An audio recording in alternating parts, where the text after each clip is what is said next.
ഇറാന്റെ ആക്രമണത്തിന് ശേഷം UAE ഭരണാധികാരികൾ പൊട്ടിത്തെറിച്ചിരിക്കുന്നുവെന്ന റിപ്പോർട്ടുകൾ ഇപ്പോൾ പുറത്തുവരുന്നു. നിലവിൽ ഇറാനെതിരെ അമേരിക്ക, ഇസ്രായേൽ ഭീകരമായിട്ടുള്ള ആക്രമണങ്ങൾ നടത്തുകയാണ്. അതേസമയം ഇറാനും പ്രതികരിക്കുകയാണ്. ഇറാന്റെ പരമോന്നത നേതാവ് ആയത്തുള്ള അലി ഖമേനി ആക്രമണത്തിൽ കൊല്ലപ്പെട്ടു. അമേരിക്കയും ഇസ്രായേലും സംയുക്തമായി ഇറാനിൽ ആക്രമണം നടത്തുകയാണ്. അതിൽ ഖമേനിയുടെ വസതി ഉൾപ്പെടെ നിരവധി പ്രധാന സ്ഥലങ്ങൾ ലക്ഷ്യമിട്ടിട്ടുണ്ട്. ഖമേനി മരിച്ചതായി US പ്രസിഡന്റ് ഡൊണാൾഡ് ട്രംപ് പ്രഖ്യാപിക്കുകയും ഇറാനികളോട് അവരുടെ രാജ്യത്തേക്ക് മടങ്ങാൻ ആഹ്വാനം ചെയ്യുകയും ചെയ്തു.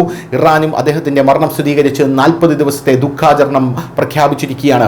അയൽ രാജ്യങ്ങൾക്കെതിരായിട്ടുള്ള ആക്രമണങ്ങളിൽ ഇറാൻ കൂടുതൽ കുടുങ്ങിയിരിക്കുകയാണെന്ന റിപ്പോർട്ട് പുറത്തുവരുന്നു.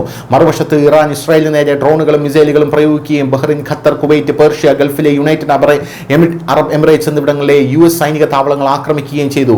ഞായറാഴ്ച ദുബായ്, ദോഹ, മനാമ എന്നിവിടങ്ങളിലും സ്ഫോടനങ്ങൾ കേട്ടു. ദുബായ് വിമാനത്താവളം അടച്ചുപൂട്ടി. പാം ജമേറ, ബുർജ് അൽ അറബ് തുടങ്ങിയ പ്രധാന സ്ഥലങ്ങൾക്ക് കേടുപാടുകൾ സംഭവിച്ചു.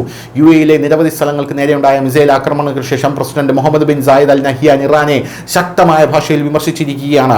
UAE പോലുള്ള അയൽ രാജ്യങ്ങൾ യുദ്ധത്തിൽ ഉൾപ്പെട്ടിട്ടില്ലാത്തതിനാൽ ഇറാനോട് വിവേകത്തോടെ പ്രവർത്തിക്കാനാണ് UAE പ്രസിഡന്റ് ആവശ്യപ്പെട്ടത്. തെറ്റായ സ്ഥലങ്ങളെയാണ് അവർ ആക്രമിച്ചതെന്നും അതുകൊണ്ട് സ്ഥിതി കൂടുതൽ ഗുരുതരമായെന്നും പ്രസിഡന്റിന്റെ നയതന്ത്ര ഉപദേഷ്ടാവ് അൻവർ ഗർഗാഷ് ഇറാന് മുന്നറിയിപ്പ് നൽകിയിട്ടുണ്ട്. ഇറാന് UAEയുടെ ശക്തമായിട്ടുള്ള മുന്നറിയിപ്പാണ് ലഭിച്ചിരിക്കുന്നത്.